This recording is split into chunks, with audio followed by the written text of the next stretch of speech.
کٹھنائی. وہاں کھڑی مورتی ہے یا بڑی مورتی ہے, وہاں چندری چڑھتی ہے یا چادر چڑھ رہی ہے, وہاں پر مورتی کو دھویا جا رہا ہے یا قبر کو دھویا جا رہا ہے, وہاں پر بھجن ہو رہا ہے, یہاں پر قوالی ہو رہی ہے, کوئی فرق نہیں صاحب اس میں اور اس میں. میں نے کہا سنو مولوی جرجس صاحب, آج تک اس بات کا جواب نہیں دے سکا. 8 سال ہو رہے ہیں, 8 سال کے 8 صدیاں گزر جائیں گی, مر کھپ جائیں گے, اس کی نسلیں جواب نہیں دے سکیں گے. میں نے کہا سنو, مزار اور مندر میں اتنا ہی فرق ہے. سنو ایک ہی جملے میں بات ختم کر رہا ہوں, دلیل کی باتیں الگ ہے. مزار اور مندر میں اتنا ہی فرق ہے جتنا تیری بہن اور تیری بیوی میں فرق ہے. عورت دونوں ہیں, مگر ایک کے پاس جانا حلال ہے, دوسری کے پاس جانا حرام کاری ہے. دیکھنے میں ایک ہی, تو وہاں پر اگر چاہتے ہو, میں نام نہیں لوں گا, ہندوستان کی فضا بڑی ٹائٹ ہو گئی ہے, یہاں جاتے ہو یا لعنتیں ہیں, یہاں جاتے ہو برکتیں اور رحمتیں ہیں. جہاں یہ ہو وہاں لعنتیں اترتی ہے, اور یہ جہاں ہوتے, ارے یہ ہو تو کیا کہنا, یہ جہاں ہو یہ نہ ہو, اور ان کا ذکر کہیں بھی ہو تو عند ذکر صالحین تنزل الرحمہ, جہاں صالحین کا ذکر ہوتا ہے وہاں رحمت اترتی ہے. ان کے ذکر سے جب رحمت اترتی ہے تو یہ جہاں خود موجود ہو وہاں کتنی رحمتیں اتری, اندازہ نہیں لگا سکتے آپ. مگر جرجی صاحب اور ان کو دیکھ لیجئے, معراج رب کیا نام ہے نائک صاحب کا, دونوں کہتے ہیں کہ صاحب پہلے جاتے تھے مندر باپ دادا, اب جا رہے ہیں مزار. اور میں جانتا ہوں کلچر مکس ہو جاتا ہے, تو جب کلچر مکس ہو جاتا تو جانا نہیں چاہیے پھر, کیونکہ شرک ہے. مزار کو بنانا پھر جو ہے انہوں نے کہہ دیا صاحب حرام ہے. میں اس کے جواب میں صرف ایک بات عرض کرتا ہوں, مزار پر جانا شرک تو بہت دور کی بات ہے, رسول اللہ کی سنت ہے, اور سنت شرک ہو سکتی ہے. جو شرک ختم کرنے آیا ہو اس کا فعل شرک ہو سکتا ہے. جو تصور کرے میں کہتا ہوں وہ کافر ہے. نبی شرک مٹانے آئے ہیں, شرک کو فروغ دینے نہیں آئے. آقا صلی اللہ علیہ وسلم کی سنت کیسی ہے, اصحاب بدر کی قبروں پر مزاروں پر گئے سرکار, اصحاب احد کی قبروں پر گئے. ارے یہاں تو گئے, ایک موقع تو وہ تھا کہ میں حیران ہو گیا کہ یا رسول اللہ اتنا اہم موقع, وہاں بھی آپ مزار پہ جا رہے ہیں. وہ موقع تھا کہ خدا نے بلوایا, یہی معراج کا موقع ہے, یہی رجب کا موقع ہے, یہی وہ مہینہ ہے جب آقا کو بلایا گیا, یہی رجب المرجب. آقا کو اللہ نے بلایا, حضور دیدار خدا کے لیے جا رہے ہیں. مگر ایک مقام پر حضرت جبریل روک کے کہتے کہ یا محمد ٹھہر جائیے, جبریل اللہ سے ملنا ہے. میں اس کو یہ پیش کرتا ہوں, ابھی فی الحال تاج شریعہ پردہ فرما ہے, لیکن ابھی آپ تصور کی دنیا میں جائیں سمجھے کہ ابھی حیات ہے, اور ہمارا عقیدہ ہے کہ حیات ہے. ہر ولی ہر بزرگ حیات ہوتا ہے, لیکن ظاہری حیات ہے. مان لیجئے کہ وہ, میں بنگال آیا اور پتہ چلا کہ کچھ ہی دور پر, تھوڑے ہی 2-4 کلومیٹر دور حضور تاج شریعہ کا قیام ہے. ان کو بھی پتہ چلا کہ بھئی فاروق رضوی صاحب بنگال آئے ہوئے, تو انہوں نے اپنے خادم کو بھیجا, کہا کہ دیکھو فاروق نہیں آئے ہوئے, جاؤ ان کو اطلاع دو کہ کچھ کام ہے, کچھ بات چیت کرنا ہے, کچھ مشورہ کرنا ہے, کچھ باتیں سنانا ہے, کچھ نصیحت کرنی ہے, بلا لاؤ. اب اندازہ لگائیے حضور تاج شریعہ جیسی شخصیت مجھے بلائیں گی تو میرے جانے کی رفتار کا عالم کیا ہوگا. بلانے والی شخصیت بہت عظیم ہے. اللہ کی بارگاہ میں جانا تھا, اس لیے تو براق لائی گئی ہے کہ رفتار تیز ہو, تاخیر نہ ہو. اب میں نکلا ہوں تاج شریف کے ملنے کے لیے, راستے میں مولانا شوکت علی صاحب مل گئے, فاروق صاحب رکیے 10 منٹ بعد, ابھی واپسی میں بات کریں, ابھی تاج شریف آگے بڑھے. مولانا محبوب علی صاحب مل گئے, مولانا محبوب صاحب نے کہا ارے فاروق صاحب ایک بات کرنی ہے, رکیے. میں کہا نہیں بھائی ابھی نہیں, ساری باتیں بعد میں, کھانا پینا ناشتہ سب بعد میں. تاج شریعہ نے بولا تاخیر نہ ہو, مگر کیا بات ہے کہ رسول اللہ جاتے ہیں اور جا رہے ہیں تو روک دیا جبریل نے, آتے وقت نہیں روکا, جاتے وقت روکا, اور روک کے کہا یا رسول اللہ محمد رک جائیے. تو حضور نے ارشاد فرمایا جبریل یہاں کیوں رکوایا, میں تو اپنے رب کے دیدار کا متلاشی ہوں, اپنے رب کے دیدار میں مگن ہوں, اسی کا متلاشی, اسی کی تمنا میں سفر تیزی سے کر رہا ہوں, یہاں کیوں رکوایا. کہا یا رسول اللہ اس لیے رک جائیے کہ یہ موسیٰ کی قبر زیارت کر لیجئے. اور آقا نے صرف اتنا نہیں کہا, صحیح مسلم کی حدیث ہے, کوئی مائیکل علی اس حدیث کو چیلنج نہیں کر سکتا, کیونکہ سیاستہ کا بڑا ان پہ جو ہے سوار رہتا ہے, سیاستہ سے حدیث دکھاؤ. سیاہ ستہ سے حدیث دکھاؤ. تو صحیح مسلم کی صحیح حدیث ہے. حضور نے صرف اتنا نہیں کہا کہ میں موسیٰ کی قبر پر آیا, دعا کی اور چلا گیا. نہیں, بتا دیا کہ صاحب قبر کی کیفیت کیا ہوتی ہے, صاحب قبر کا مقام کیا ہوتا ہے. نیک جو قبروں میں ہوتے ہیں ان کا درجہ اور ان کا مقام اور ان کی عظمت کیا ہوتی ہے. آقا فرماتے مررت علی قبر موسیٰ وہو قائم یصلی, جب میں موسیٰ کی قبر پر پہنچا تو میں نے دیکھا موسیٰ اپنی قبر میں کھڑے ہیں اور نماز پڑھ رہے ہیں.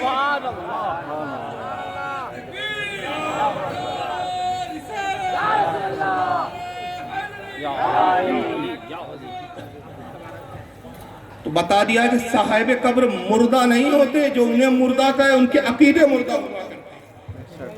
صاحب قبر اللہ کے جو نیک ہوتے ہیں, اولیاء ہوتے ہیں, انبیاء ہوتے ہیں, اپنی قبروں میں حیات ہوتے ہیں, نماز پڑھتے ہیں. اور یہ حد تواتر تک پہنچی ہے یہ روایت, حد تواتر تک. اس پر مستقل ایک رسالہ امام بہقی نے لکھا, اور الحمدللہ میں نے اس کو تخارج کے ساتھ کا ترجمہ کیا. انٹرنیٹ پہ رسالہ موجود ہے, جا کے دیکھ لو. اس کا نام ہے حیات الانبیاء, نیٹ پہ موجود ہے, مستقل چھپا بھی رضا اکیڈمی نے چھپا ہے.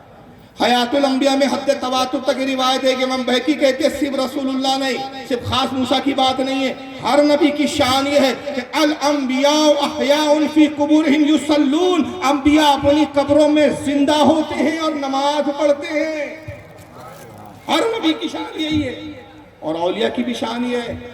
حضرت امام جلال الدین سیوطی فرماتے ہیں کہ بعض اولیاء کا تو یہ حال ہے کہ انہیں سونے کا, سرخ سونے کا, خالص سونے کا, ہمارے یہاں کے سونے میں تو ملاوٹ ہے, یہ سونا بھی کہیں اور سے آ رہا, خالص سونے کا قرآن لکھا ہوا دے دیا جاتا ہے, اور قبر میں باقاعدہ قرآن دیکھ کر تلاوت کرتے ہیں. امام جلال الدین سیوطی نے شرح الصدور میں لکھا, اس کو امام ابن ابی دنیا نے لکھا, اس کو حضرت امام قرطبی نے تذکرۃ الموتیٰ میں لکھا, تذکرۃ القبور معاف کیجئے. تو کئی کتابوں میں حدیث موجود ہے. تو آقا فرماتے ہیں کہ جب میں موسیٰ کی قبر پر آیا, میں نے دیکھا موسیٰ اپنی قبر میں نماز پڑھ رہے ہیں. موسیٰ علیہ السلام فارغ ہوئے, حضور نے سلام میں پہل کی, گفتگو ہوئی, حضور آگے بڑھ گئے. تو جبریل نے روکا کیوں تھا؟ روکا اس لیے تھا کہ جبریل کی نگاہ دیکھ رہی تھی آنے والے زمانے میں ذاکر نائک جیسے چاہیل آنے والے ہیں. تو وہ کہیں گے مزار پر جانا ہندو کلچر, باپ دادا جاتے تھے مندر, اب جا رہے مزار. تو اللہ کے نبی اس کی کاٹ آج ہی 1400 سال پہلے کر دیجئے, تاکہ آپ یہاں رکے, موسیٰ کی قبر کی زیارت کرے, تاکہ یہ سنت بن جائے کہ قبر کی زیارت کروانا میری سنت, قبر کی زیارت کرنا یا رسول اللہ آپ کی سنت. دو سنتیں قائم ہیں. اور معراج میں چاہتے ہوئے زیارت اس لیے کی, آتے ہوئے نہیں. چاہتے ہوئے اس لیے کہ حضور نے ذہن دیا کہ دیکھو معراج بڑا مقدس سفر ہے, دیدار خدا کے مقصد سے جا رہا ہوں. تو میں اے امتیوں ذہن دے رہا ہوں کہ جب کسی اچھے کام کے لیے نکلو تو جو تمہارے علاقے کا ولی کامل ہو اس کی قبر کی زیارت کرتے ہوئے نکلو. یہی وجہ ہے کہ ہمارے اہل سنت میں معمول ہے, ہم حج کے لیے بھی جاتے ہیں تو پہلے علاقے کے ولی کی بارگاہ میں حاضر ہوتے. اور اعلیٰ حضرت نے اس کو یوں کہہ دیا, ان کے طفیل حج بھی خدا نے کرا دیے, اصل مراد تو حاضری پاک ادھر کی. تو بہرحال یہ ذاکر نائک صاحب کا معاملہ تھا, قبروں کی زیارت ان کو شرک و بدعت نظر آ گیا. اور پھر اس پر ایک اعتراض اور ہوتا ہے, چونکہ حضرت محبوب الاولیاء جن کا عرس منا رہے ہیں, مجھے بتایا گیا کہ مذہوب, تو ایک طبقہ ایسا ہے کہ جو مذہوبیت کا ہی انکار کر دیتا ہے, اور پھر ایسی ایسی توہینیں اور ایسی ایسی بدتمیزیاں کرتے ہیں یہ لوگ, جس کو سننے کے بعد آدمی حیران ہو جاتا ہے کہ یار یہ لوگ واقعی مسلمان ہیں یا ان کو مسلمان کہنا بھی درست ہے یا نہیں. درود شریف پڑھیں آپ تو میں بتاؤں. اللہم صلی علی سیدنا محمد. وہ بزرگ یہ جناب ہے توصیف الرحمان صاحب, سعودیہ میں رہتے ہیں اس وقت, ہے تو پاکستان کے لیکن سعودیہ میں رہتے ہیں. اور وہاں یہ کیوں رہتے ہیں؟ زکوٰۃ خیرات صدقات سب وہیں پہ ملتی ہے, سارے لوگوں کا پاپی پیٹ وہیں سے بھر رہا ہے. اب سنیے, بزرگ نہیں ہوا کرتے جن کا سر سے لے کر پاؤں تک ہر چیز ہی ننگی ہوتی ہے, بڑی بڑی مونچھیں, بڑے ہوئے بال, گندگی اور بدبو, ننگا ننگ منگ تلنگ جا رہا ہے. یہ نے کچھ نہیں کہنا, یہ پونچی بھی سرکار ہے, مجذوب ہے, ان نے کچھ نہیں کہنا. سر سے ٹوپی اتار دو تو تم گستاخ ہو, تمہاری نماز نہیں ہوتی. سر سے ٹوپی اتار کے سر ننگا کرو گے, وہابی ہو, گستاخ ہو, بد مذہب ہو, آپ کی نماز نہیں ہوتی. اور اگر سارا کچھ اتار دو اب آپ رجسٹرڈ ولی ہو. کنفرم مور لگی ہوئی ہے. اب کوئی گستاخی نہیں. صرف سر ننگا کرو گے تو بڑے گستاخ, اور ہر چیز ننگی کر لو گے تو بس پہنچ گئے. ایک دھکا آخری لگے گا اور سیدھے جہنم میں. یہ ولیوں کے بارے میں کہا جا رہا ہے ایک دھکا لگے گا آخری جہنم میں. معاذ اللہ استغفر. جہنم میں تو خود یہ جائے گا. یاد رکھیے مجذوب ولی اسے کہا جاتا ہے جو ہوش و حواس میں نہیں ہوتا, ظاہری دنیا کے ہوش میں نہیں رہتا, یاد الہی میں مگن ہوتا ہے, اور اللہ کی یاد میں اتنا ڈوبا ہوتا ہے کہ اس کو دنیا اور مافیا کا ہوش نہیں ہوتا. حضرت کہتے ہیں کہ جو ہوش میں نہ ہو وہ کیا نہ کرے. ایک ہی مسلم مصرے میں مسئلہ حل کر دیا. بعض مجذوب اولیاء ایسے ملیں گے کہ کپڑے پہننے کا ہوش نہیں ہے, ان کا کچھ سطر ظاہر ہو جاتا ہے بعض اوقات, یا گھٹنے کھلے ہوئے بیٹھے اپنی دھن میں. اب چونکہ انہوں نے حدیثوں کو پڑھا نہیں بیچاروں نے, اعتراض کرنے بیٹھ گئے, اور اعتراض یہ کیا کہ صاحب وہ اللہ کا ولی نہیں ہوتا, مونچھیں بڑی بڑی ہیں, گندا سندا بیٹھا ہوا ہے, لباس کا ہوش نہیں ہے, وہ اللہ کا ولی نہیں ہوتا. ٹوپی اتار دو تو تم گستاخ کہتے ہو, یہاں تو سب اس نے اتار دیا, ننگا پڑا ہوا, پھر بھی ولی کہہ رہے ہو. جناب وہ ہوش میں نہیں ہے, اور شریعت جو ہے بے ہوش آدمی پہ حکم نہیں لگاتی. آپ نے ٹوپی اتاری تو آپ بھی بے ہوش ہے کیا؟ سمجھ رہے ہیں آپ بھی مجذوب ہے کیا؟ اگر مجذوب ہو تو پھر ٹوپی نہ پہنو تو ہم نہیں بولیں گے, مگر ہوش میں اور ٹوپی نہیں پہن رہے تو پھر اعتراض کیا جاتا ہے کہ بھائی بے ادبی ہے. چلیے بہرحال ان کو رکھیے. اسی بات کو ایک دوسرے مولوی صاحب نے بھی کچھ دوسرے انداز میں بیان کیا. ان کا نام ہے جاوید عثمان, کرناٹک کے. کبھی ایک دوسرا نام کیا؟ مجذوب. مجذوب, یہ ایک مجذوب تھے. کیا تھے؟ ایک مجذوب تھے. مجذوب کا اصل میں مطلب جذب سے مجذوب آیا. جذب کا مطلب ہے جیسے اسپنج وغیرہ کیا تھا پانی کو جذب کر لیتا ہے, ویسے انہوں اللہ کو جذب کر لیے گئے. ویسے انہوں اللہ کو جذب کر لیے گئے, کھینچ لیے. کیا پاور تھا کہ ان کے اندر معلوم نہیں. روک روک کے بولوں گا تو بھول جاؤں گا. تعریف ہی الٹی بتا دیا بیوقوف نے. اللہ کو نہیں کھینچے, اللہ جنہیں اپنی طرف جذب کر لیتا ہے اس کو مجذوب کہتے ہیں. جو اللہ کی یاد میں جذب ہو جائے اس کو مجذوب کہتے ہیں.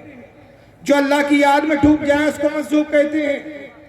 جس کو اللہ اپنے سے اتنا قریب کر لیں کہ اس میں اور اللہ کے درمیان میں فرق ختم ہو جائے اس کو مجذوب کہتے ہیں. یہ محی الدین ابن عربی کی اصطلاح دیکھیں. میں نے بات جملہ نکل گیا, اب تشریح کرنے جاؤں گا بڑی لمبی بات ہو جائے گی. بس محی الدین ابن عربی نے تصوف کی تعریف کیا کی ہے معلوم ہے؟ یہ کیا سمجھیں گے بیچارے. محی الدین ابن عربی فرماتے ہیں کہ تصوف میں شراب ہے. تصوف ایک شراب ہے. آپ لوگ پہلے یہی فتویٰ لگا دیں گے شراب بول رہے ہیں, ارے یہ معرفت کی شراب ہے, یہ وہ شراب ہے. تصوف میں شراب ہے, جس نے یہ پی اس کو نشہ چڑھا, جس کو نشہ چڑھا وہ ڈوب گیا, جو ڈوب گیا اس نے پا لیا, جس نے پا لیا اس کے اور اس کے محبوب میں کوئی فرق نہ رہا. اب اس کی تشریح بڑی لمبی ہے, بس اتنا میں نے دلیل کے طور پر بول دیا کیونکہ ایک جملہ نکل گیا تھا. اللہ کو جو اپنے طرف جذب کر لے وہ نہیں. اللہ تو مادوں سے پاک, حدودوں سے پاک, لمٹ سے پاک, جہت و سمتوں سے پاک. اللہ جنہیں اپنی طرف جذب کر لیتا ہے, جو اللہ کی یاد میں ڈوب جاتے ہیں, جن کی ذات اللہ کی ذات میں فنا ہو جاتی ہے, اس کو مجذوب کہتے ہیں. تعریف انہوں نے الٹی بیان کر دی. اب اس کے بعد آگے دیکھیے کیا مذاق اڑاتے ہیں بزرگوں کا. ویکیوم کلینر میں کھینچنے کا پاور گیور اس سے ڈبل ڈبل تھا کہ کیا بلا کی. مجذوب تھے, اس بات سے کیا نہیں بولتے یہ لوگ, ولی وغیرہ لفظ استعمال کرتے, مجذوب تھے. وہ مجذوب کیا, دیکھنے کو دیوانہ چھنگا کرتے لیکن سب معلوم اس کو, سب معلوم. دیکھنے میں دیوانہ لیکن سب معلوم تھی. یہ تعریف میں نہیں بول رہے, آپ سوچ رہے ہوں گے تعریف کر رہے ہیں, بلکہ کیا ہے یہ مذاق اڑایا جا رہا ہے. کیا کر رہے ہیں یہ مذاق اڑا رہے ہیں. آئیے مجذوب کا ذکر کہاں میں بتاتا ہوں آپ کو. صحیح مسلم کے اندر ہے, دیکھ لیجئے اسکرین پہ, اور انہی کے گھر کی چھپی بھی دکھا رہا ہوں. دارالسلام سعودی عرب ریاض کا جو نسخہ اس کی حدیث ہے. کتاب البر والصلاتی والادب, یہ باب کا نام ہے امام مسلم نے جو رکھا, اور اس کے اندر جو باب لایا, یہ کتاب کا نام ہے, باب کا نام ہے فضل الضعفاء والحاملین. اب اس کے اندر دیکھیں وہ حدیث کیا لا رہے ہیں. حدیث کا نمبر ہے 6577. عن ابی ہریرہ رضی اللہ عنہ, ابو ہریرہ سے روایت ہے, ان رسول اللہ صلی اللہ علیہ وسلم قال رب اشعث مدفوع بالابواب. ابو ہریرہ رضی اللہ تعالیٰ عنہ کہتے ہیں کہ اللہ کے رسول صلی اللہ تعالی وسلم نے ارشاد فرمایا, کتنے ہی ایسے لوگ ہیں کہ جن کا حال پراگندہ یعنی میلے کچلے, لباس میلے, داڑیاں بڑی ہوئی ہے, یہ پراگندہ لفظ میں ساری چیزیں آ گئی, جن کے بال بکھرے ہوئے, اور مدفوع بالابواب, جن کو دیوانہ سمجھ کے لوگ دروازوں سے دھتکار دیتے ہیں, جن کو لوگ دیوانہ سمجھتے ہیں, دروازوں پہ کھڑے رہنا جن کا گوارا نہیں کرتے, یہ مجذوب ہے کہ دیکھنے میں گندے سندے دروازوں پہ دھتکارے جا رہے ہیں, مگر ان کا مقام کے آگے آقا کہتے لو اقسم علی اللہ لابرا, مقام وہ ہے کہ اللہ پر بھروسہ کر کے قسم کھا لے, اللہ ان کی قسم کو پورا فرما دیتا. اب اگر قسم کھا کے مردے کو ٹھوکر مارے, قم باذن اللہ, مردہ زندہ ہو جائے. بیمار آئے کہ حضور بیمار ہوں, شفا عطا کر دیجئے, اللہ کی قسم کہا کر کہہ دے جا تجھے شفا دی گئی, اللہ قسم کو پورا فرما.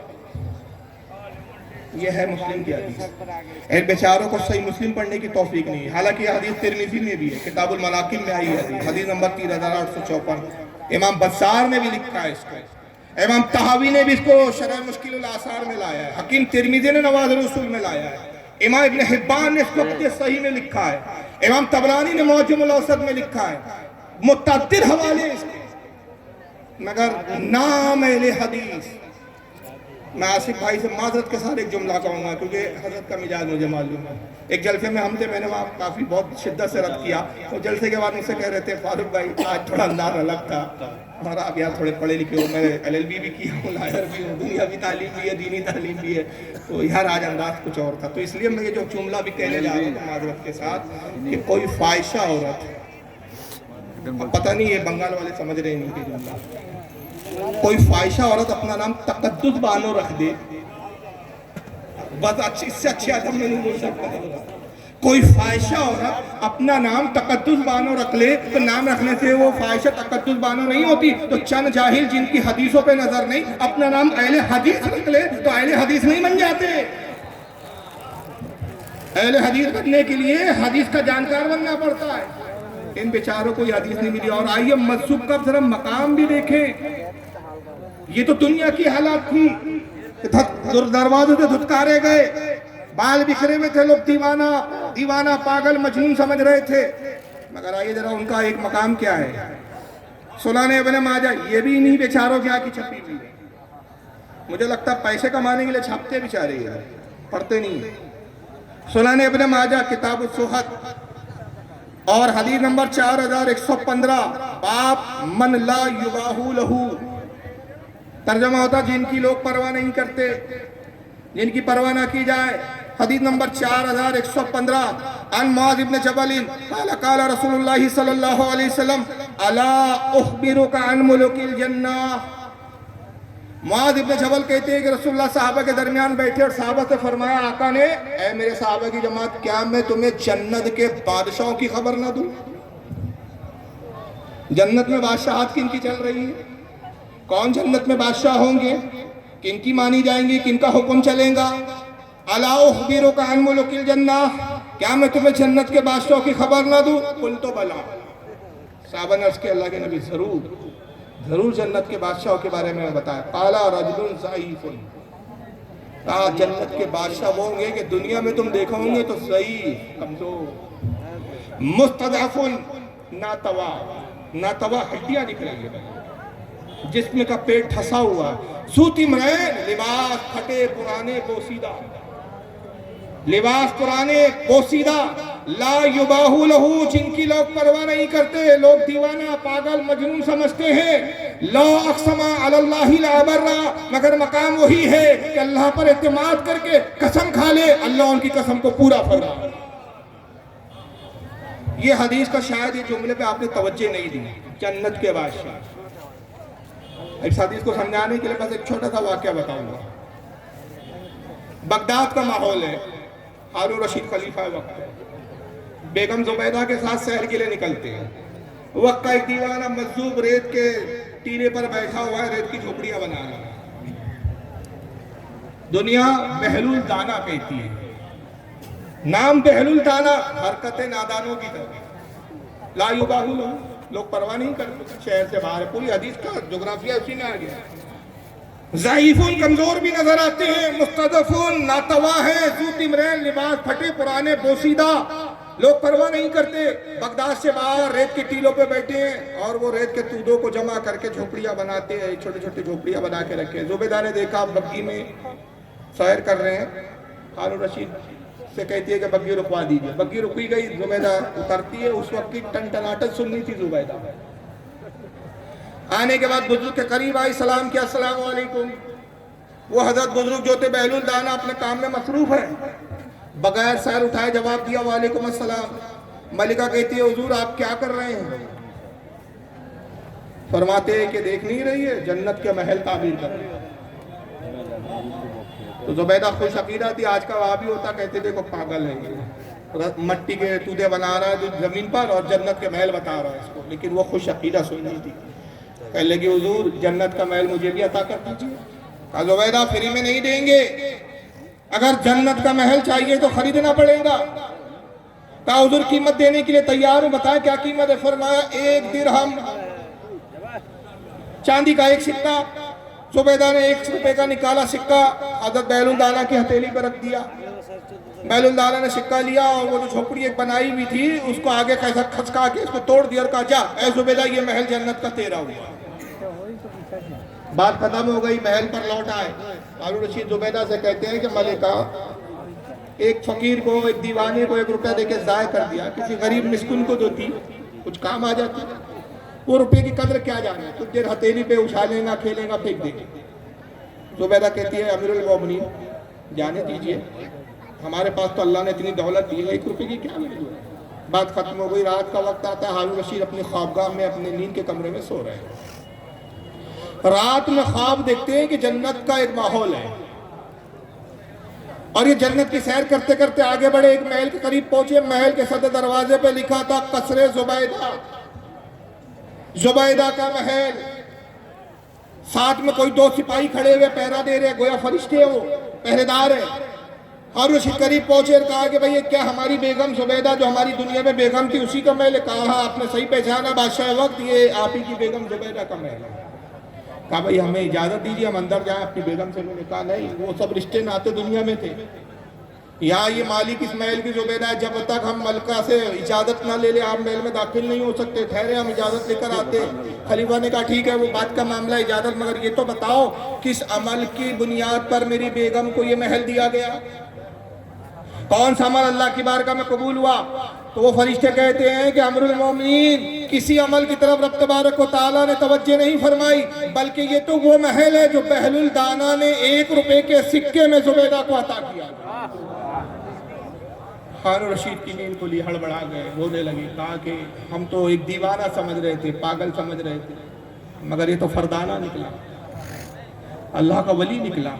زبیدہ کو بیدار کیا، کہا زبیدہ تم کامیاب نکلی، ہم ناکام ہوئے۔ کہا کیا ہوا امیر المومنین؟ ساری داستان سنائی۔ کہا چلو ابھی اس فقیر کو تلاش کریں۔ اب فقیر کو تلاش کرنے نکلے، مگر حضرت بہلول دانا کا پتہ نہیں ہے۔ وجہ یہ ہے کہ دیوانوں کی کوئی ایک جگہ ایک منزل نہیں ہوتی، بلکہ میں اس وقت پہ ایسے موقع پہ ایک جملہ کہتا ہوں کہ دیوانے وہ ہوتے ہیں خدا کی یاد کے، یہ دیوانے یہ مجذوبین وہ ہوتے ہیں یہ جہاں بیٹھتے ہیں وہاں آبادیاں بسا دیتے ہیں، اور جہاں سے یہ ناراض ہو کے اڑ جاتے ہیں وہاں سے آبادیاں ویران ہو جایا کرتی ہیں۔ تو یہ آبادی کے محتاج نہیں ہوتی، آبادی ان کی محتاج ہوتی ہے۔ اب بہرحال ان کو تلاش کر رہے ہیں، 1 دن پورا گزر گیا، بہلول دانا کا پتہ نہیں چلا۔ دوسرا دن تلاش کیا، دوپہر کے وقت بہلول دانا ایک ٹیلے پہ نظر آیا، وہی مٹی کے تودے ہیں، وہی مٹی کا ٹیلا ہے، بہلول دانا وہی کس طرح جھوپڑیاں بنا ہے۔ بادشاہ نے دیکھا، خوش ہو گئے، بگھی سے اترے، سلام کیا۔ حضرت نے پھر اسی طرح جواب دیا۔ کہا حضور آپ کیا کر رہے ہیں؟ کہا دیکھتا نہیں بادشاہ محل بنا رہے ہیں جنت۔ کہا حضور ایک محل ہمیں بھی عطا کر دیجئے، کہا قیمت دینی ہوگی۔ کہا حضور قیمت دینے کے لیے فقیر تیار ہے، بتائیں کیا قیمت ہے؟ کہا بادشاہ اس محل کی قیمت تیری پوری حکومت۔ کہا حضور تعجب کی بات ہے، پرسوں کے روز آپ کی کنیز، آپ کی خادمہ ملکہ عالیہ نے آپ ہی سے محل خریدا، 1 درہم میں آپ نے محل فروخت کر دیا، اور آج 1.5 دن میں اتنی قیمت بڑھ گئی۔ یہ کیا حالت یہ ہے کہ آپ جو ہے پوری حکومت مانگ رہے ہیں؟ بہلول دانا جواب دیتے ہیں کہ اے بادشاہ سنو، تیری بیوی کو 1 درہم میں جو محل دیا گیا تھا، اب تجھے سے حکومت کا مطالبہ، فرق یہ ہے کہ وہ بغیر دیکھے اس نے سودا کیا تھا، تو محل دیکھ کر آ رہا ہے۔ تو اس واقعے سے 2 باتیں پتہ چلی کہ اللہ کے یہ مذہبین اولیاء وہ ہوتے ہیں جو چلتے زمین پر ہیں لیکن سودے جنت کے کیا کرتے ہیں، جنت کے سودے لوگوں کو کروایا کرتے ہیں۔ اور دوسری بات یہ پتہ چلی کہ اولیاء اللہ کی جماعت وہ ہوتی ہے کہ جو بغیر آزمائے ہوئے ان کے ہاتھوں پر عقیدت کے سودے کر لیا کرتے ہیں، وہ کامیاب ہوتے ہیں، اور جو آزمائشوں میں پڑھتے ہیں، یہاں بھی آزمائش میں پڑھتے ہیں اور وہاں بھی آزمائشوں میں پڑھتے ہیں۔ اولیاء کی محبت یہ ہے کہ جس کو دلیل نہیں، محبت کے لیے دلیل کی ضرورت نہیں ہوتی، عشق کے لیے دلیل کی ضرورت نہیں ہوتی، محبت کا ہونا شرط ہے۔ تو بہرحال یہاں مجذوبین پر بھی ان کا ایک اعتراض تھا، بلکہ یہاں تک اعتراض ہے، آپ کو حیرانی ہوگی کہ سرکار غریب نواز ہندوستان تشریف لائے، چلیے یہ تو عام ولیوں کی بات ہو رہی تھی، ان کو سلطان الہند پر بھی اعتراض ہے، اور شاید اس لیے ان کو سلطان الہند پر اعتراض ہے کہ یہ یہودوں کی نسلوں کے ہیں، یہودیوں کا مشن بڑھانا چاہتے ہیں، تو ان کو پرابلم یہ ہو جاتی ہے کہ یار غریب نواز نے اتنا اسلام پھیلا دیا اور آج ان کے کروڑوں اربوں عقیدت مند ہے، تو ہمارا پھر وہ کفر کا مذہب کیسے چلے گا؟ تو جس نے اسلام لایا اس کے خلاف بولو، اس سے دشمنی کرو تاکہ اس کی عقیدت دور ہو جائے دلوں سے، تو نتیجہ یہ ہوا کہ ہم اپنی طرف جذب کر سکے۔ تو اب ایسی باتیں کی گئی کہ ذرا سنیے آپ،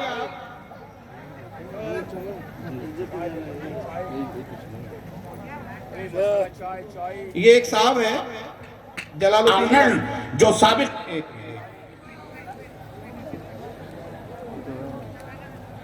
مولانا جلال الدین قاسمی صاحب ہے، ذرا سنیے ان کو۔ خواجہ اجمیری رحمت اللہ علیہ در حقیقت جنوبی ایران کے ایک علاقے سیستان کے اندر پیدا ہوئے سن 536 کے اندر، اور انتقال ان کا ہوا سن 635 کے اندر۔ اچھا یہ چلے مکہ آئے اور مکہ سے مدینہ آئے، اور ان کے جو پیر تھے عثمان ہارونی، مرشد ان کے عثمان ہارونی، جب مدینہ آئے تو ان کے پیر نے کہا دیکھو یہ سامنے نبی کی قبر ہے، سلام کرو، سلام بھیجو۔ دیکھو یہاں ایسا ہوتا ہے نا، پیرا نبی پرنگ مریدہ بھی پرانگ، پیر لوگ نہیں اٹھتے ہیں، مرید لوگ کو اڑا دیتے ہیں۔ کہا کہ سلام کر میرے بچے، کہا کہ السلام علیکم یا سید المرسلین، سلام ہو تم پر اے سید المرسلین۔ قبر سے آواز آئی وعلیکم السلام یا سلطان الہند۔ پیرا نبی پرنگ مریدہ بھی پرانگ، پیر لوگ نہیں اڑتے ہیں، مرید لوگ ان کو اڑا دیتے ہیں۔ یا سلطان الہند۔ اچھا کہاں تک معاملہ ہے؟ قبر سے جواب آنے کا بالکل صحیح نہیں ہے، اس لیے کہ بات حدیث کے خلاف ہے۔ حدیث کس طرح؟ حضرت امام مسلم رحمہ اللہ اس حدیث پاک کو ایسے کتاب الفضائل کے اندر ہے، حضرت ابو ہریرہ فرماتے ہیں کہ جناب محمد رسول اللہ صلی اللہ علیہ وسلم نے ارشاد فرمایا کہ میں قیامت کے دن تمام اولاد آدم کا سردار، اور سب سے پہلے میری قبر پھٹے گی۔ اس کا مطلب قیامت سے پہلے، سورہ اسرافیل سے پہلے آپ کی قبر پھٹے گی ہی نہیں، اور جب قبر پھٹے گی ہی نہیں تو جواب باہر آنے کا سوال ہی پیدا نہیں ہوتا۔ لہذا حدیث پاک سے ثابت ہوا کہ یہ کہانی بنائی گئی ہے، پیرا نبی پرنگ مریدہ بھی پرانگ، پیر لوگ نہیں اٹھتے، مرید لوگ ان کو اڑا دیتے ہیں۔ یہ واقعہ بنایا ہوا ہے، من گھڑت ہے۔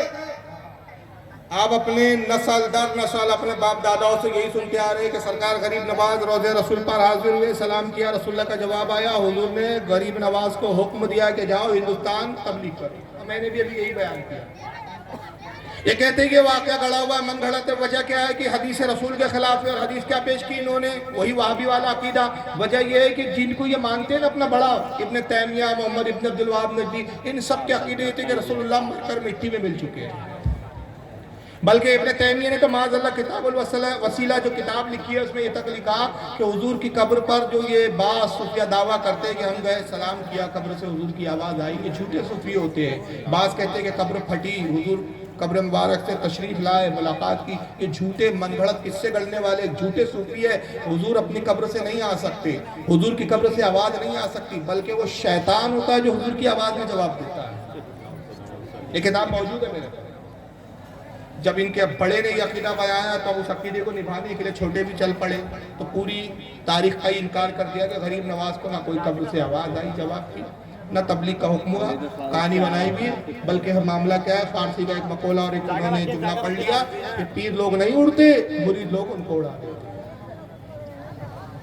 اور پھر دلیل کیا دی کہ حدیث پاک میں حضور فرماتے قیامت سے پہلے سب سے پہلے میری قبر پھٹیں گی، میں قبر سے باہر آؤں گا، سب سے پہلے میں حشر کے میدان میں حاضر ہوں گا۔ تو جب قبر کو پھٹیں گی آخرت کے وقت، قیامت کے دن، اس سے پہلے قبر پھٹیں گے نہیں، تو اس سے پہلے جب قبر نہیں پھٹ سکتی تو آواز بھی نہیں آ سکتی، یعنی مارے اینٹ کہیں کی اینٹ کہیں کا روڑا، بھانوتی نے کنبا جوڑا والی بات ہے۔ مولوی صاحب وہ ایک مخصوص بات ہے، مخصوص یہ ہے کہ حضور صلی اللہ علیہ وسلم یہ خصوصیات اپنی بتا رہے ہیں کہ قیامت کے دن سارے اولین اور آخرین سارے مردے اٹھائے جائیں گے، اور ان تمام مرنے والوں میں جو قبر سے اٹھیں گے سب سے پہلے میں اپنی قبر سے باہر تشریف لاؤں گا۔